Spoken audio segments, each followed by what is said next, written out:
Elles sont nombreuses à avoir tenté de faire chavirer le cœur de Grégory Fitoussi, mais de toute son histoire sentimentale, seuls 2 noms sont connus, ses yeux perçants en ont fait craquer plus d'une. Et pourtant, Grégory Fitoussi est toujours resté très discret à propos de sa vie privée.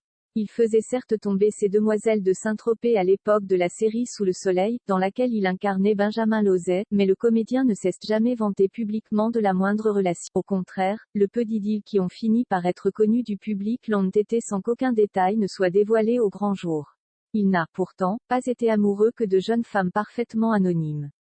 C'est même l'inverse puisque Grégory Fitoussi a été in love d'une comédienne très connue, ancienne star de la série Demain nous appartient, ainsi que d'une chanteuse, ancienne gagnante de l'émission Star Academy. L'acteur a effectivement compté fleurette pendant plusieurs années à Anne Caillon, Flore Valorta dans le programme Star de TF1 jusqu'à ce qu'ils se séparent en 2010. Il a ensuite trouvé chaussure à son pied, en novembre 2020, en rencontrant la belle Élodie Frégé.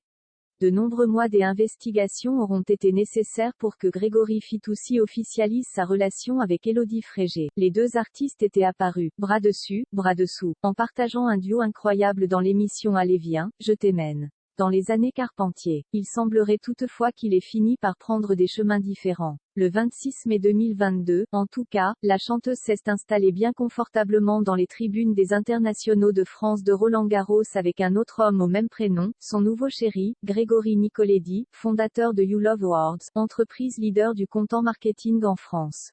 Anne Caillon, de son côté, a un amoureux depuis 13 ans et s'épanouit auprès de lui et de sa petite fille de 9 ans, Léna. Quant à Grégory Fitoussi, difficile de savoir s'il a refait sa vie, il est, comme à son habitude, extrêmement discret dès qu'il s'agit de sentiments.